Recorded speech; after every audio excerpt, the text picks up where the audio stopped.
दोस्तों, welcome to my vlog. तो आज मैं कुछ इम्पोर्टेंट काम से बाहर जा रहा हूँ। बर्फ़ गिरना बंद हो गया है।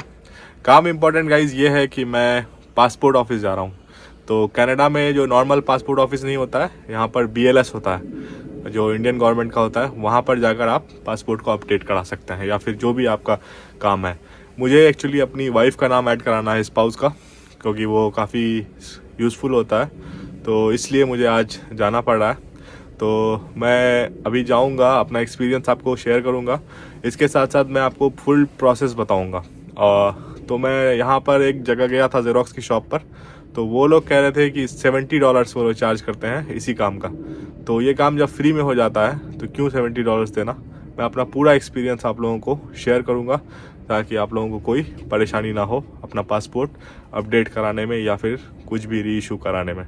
तो आप पीछे बर्फ़ देखिए और मैं चलता हूँ अपने काम को करवा। BLS कनाडा का सेंटर, जहाँ पर पासपोर्ट बनता है हम इंडियंस का, मतलब बनता हो या री इशू होता हो या कोई भी चेंज कराना हो, तो यही है वो सेंटर जहाँ पर सारी चीज़ें होती है।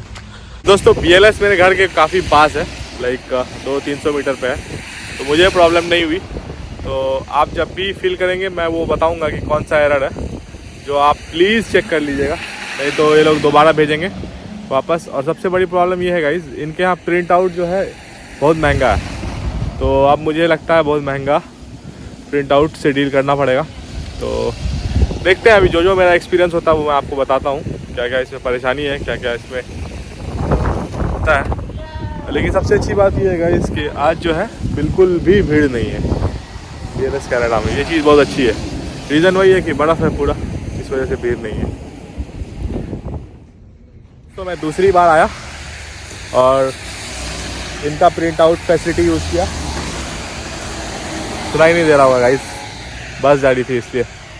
तो दोस्तों, मैं दूसरी बार आया और इनका प्रिंट आउट जो फैसिलिटी है उसको मैंने यूज़ किया, तो तुरंत काम हो गया। इसने $3 कमा लिए मुझसे। एक तो पासपोर्ट का चार्ज है $140 री इशू करवा रहे हैं, तो आप समझ सकते हैं $140 इंडिया के हिसाब से कितना हुआ, जोड़ लीजिए। प्लस वो $3 और ले ली, तो 6-7 साढ़े 7 हज़ार का मेरा पासपोर्ट बना, जो कि मैं काम सस्ते में इंडिया में करा सकता था। तो यही होता है गाइस, जब भी आप इस तरह का वीज़ा अप्लाई करते हैं कनाडा के लिए या कहीं के लिए, उससे पहले अपने पासपोर्ट की वैलिडिटी चेक कर लीजिए। अगर आप चेक नहीं करेंगे तो ऐसे ही इनको $3 देंगे प्रिंट आउट का, यानी 3 प्रिंट आउट का 180 रुपया, ऊपर से साला 7,000 रुपया इसका चार्ज। तो ओवरऑल कितना ठगता है ये BLS, बहुत बुरी तरह ठगता है। अब थोड़ा हम मुझसे लेसन ले लीजिए, और आगे मैं कंप्यूटर स्क्रीन पर बताऊँगा कि फॉर्म कैसे फिल करना है। क्योंकि ये लोग भाई धंधा खोल के बैठे हुए हैं। जितने जेरोक्स शॉप वाले वो बोलते हैं कि $70 में मैं आपका सारा फॉर्म भर दूंगा और ये वो, और आप उनके चक्कर में पड़ेंगे तो 4,000 रुपये और आपके गए इंडियन हिसाब से जोड़े तो $70 लेते हैं। और ये जो है BLS में अगर आप करवाएंगे तो ये भी $60 लेते हैं। मतलब लूट मचा रखी है भाई इन लोगों ने। तो मैं आपको सिस्टम पर एक एक चीज़ बता दूंगा अच्छे से, आप आराम से खुद सारा चीज़ फिल करके BLS सेंटर पे आके अपना काम कर लीजिएगा। तो फाइनली मेरा पासपोर्ट आ गया है, ये रहा। सारा डिटेल मेरा दिया हुआ है इधर। तो अब मैं बताऊंगा आपको कि कैसे इसको अप्लाई करना है। चलिए मिलते हैं स्क्रीन पर। तो दोस्तों, अब मैं अभी खोल रहा हूँ जो एम्बेसी का जो पासपोर्ट, जहाँ से आप अप्लाई करेंगे उस वेबसाइट को, जैसे एम्बेसी पासपोर्ट इंडिया गवर्नमेंट.in, इस वेबसाइट को मैंने खोला। हालांकि मेरा अकाउंट यहाँ बना हुआ है, तो मैंने इसको, जैसे मैं कनाडा से अप्लाई कर रहा हूँ तो कनाडा यहाँ पर मैंने ऑप्शन सेलेक्ट किया। उसके बाद गाइज, जैसे यहाँ पर अगर आपका अकाउंट बना हुआ नहीं है तो आप यहाँ रजिस्टर करना होगा आपको। अगर आप रजिस्टर नहीं करेंगे तो यहाँ पर आप जा नहीं सकते हैं अंदर। तो बेटर होगा आप अपने ईमेल से इसको रजिस्टर कर लीजिए। उसके बाद यहाँ पर यूज़र लॉगिन का ऑप्शन है, तो मैं यहाँ यूज़र लॉगिन कर रहा हूँ। तो मेरा ईमेल और मेरा पासवर्ड वहाँ पे चला गया। उसके बाद गाइज GNS8UDS ये करके मुझे डालना होगा यहाँ पर। तो ये मैंने यहाँ पर डाला जो कैरेक्टर यहाँ पर है, उसके बाद मैंने इसको लॉगिन किया, तो अब मैं लॉग्ड इन हो गया हूँ।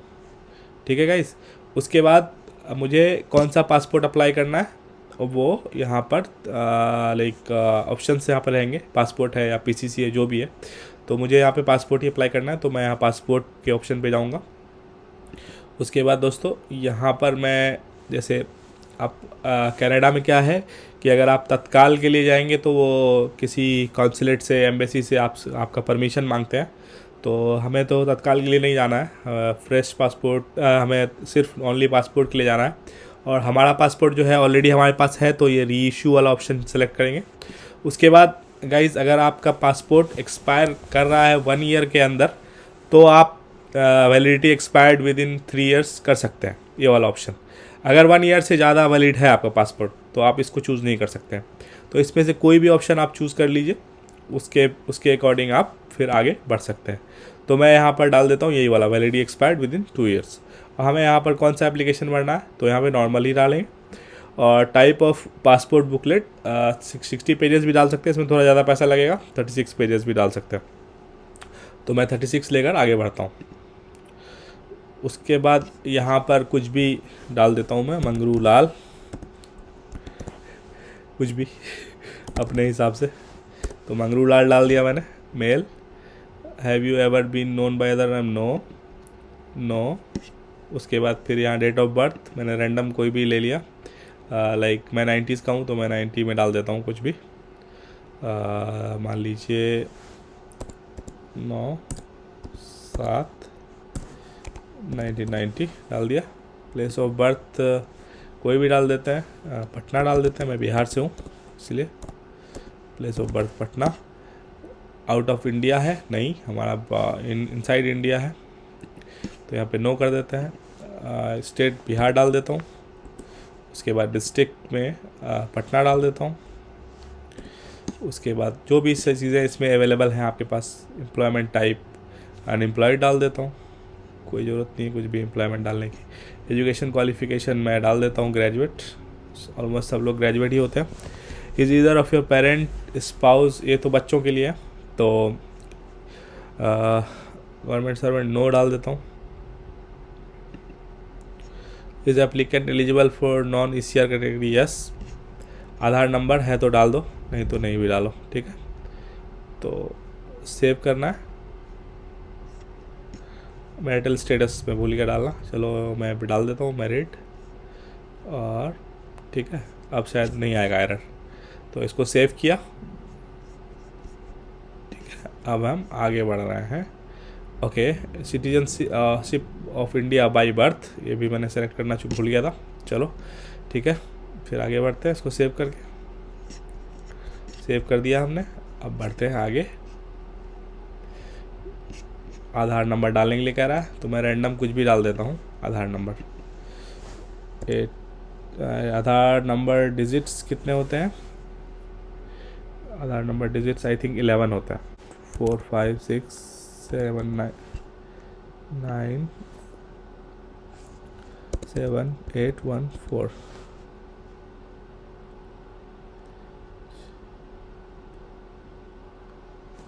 दो, ठीक है, मैंने डाल दिया, फिर मैं आगे बढ़ रहा हूँ।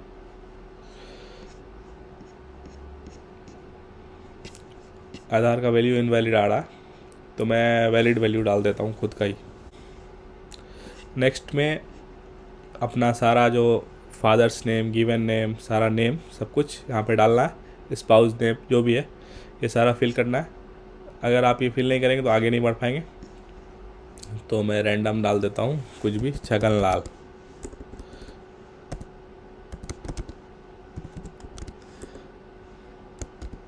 छगन लाल, मालती देवी, रैंडम मैं ले रहा हूँ कुछ भी,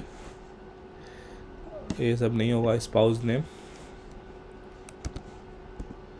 सोना लाल, ठीक है, इसको सेव करता हूँ, फिर मैं आगे बढ़ता हूँ। एप्लीकेशन नंबर यहाँ जनरेट हो गया। ओके, फिर यहाँ पर जो आपका कनाडा का एड्रेस है, इंडिया का एड्रेस है, वो सारा आपको यहाँ पर फिल करना है। उसके बाद फिर इमरजेंसी कॉन्टैक्ट, प्रीवियस पासपोर्ट का detail, other detail, passport review, ये सारा हमें अभी फिल करना है। तो मैं यहाँ पे रैंडम कुछ भी डाल देता हूँ। नो चेंज इन एड्रेस, अगर एड्रेस चेंज कर रहा है तो ये वाला आपको डालना पड़ेगा। तो मैं यहाँ नो चेंज लेकर चल रहा हूँ। उसके बाद फिर यहाँ पर जो इमरजेंसी कॉन्टैक्ट है, मान लीजिए कोई भी है, मालती देवी है इसकी इमरजेंसी कॉन्टैक्ट, वाइफ ही होगी। इसका नंबर डाल देता हूँ 6724493766 डाल दिया। फिर इसको सेव किया, फिर आगे बढ़े। प्रीवियस पासपोर्ट जो आपके पास है ऑलरेडी, उसका डिटेल यहाँ पर डालना है। पासपोर्ट नंबर कुछ भी रैंडम डाल देता हूँ, M37845, ठीक है। प्लेस ऑफ इशू पटना डाल देता हूँ।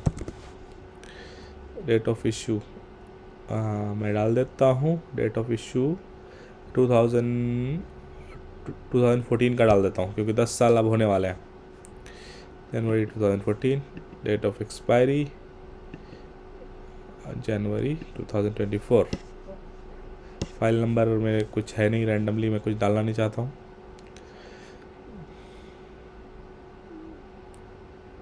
डिटेल्स नॉट अवेलेबल, ये वाले ऑप्शन में।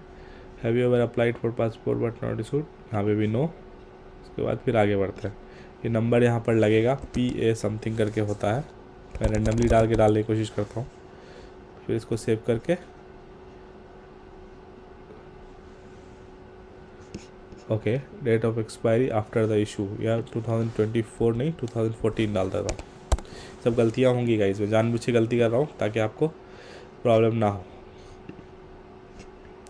फिर यहाँ पर जितना भी आपका अगेंस्ट कोई क्रिमिनल वो है, जनरली नहीं होता है आपके अगेंस्ट, तो वो सारा नो ही होगा ऑलमोस्ट। कुछ लोगों का है तो अपने अकॉर्डिंग आप भर लीजिएगा, जो भी है।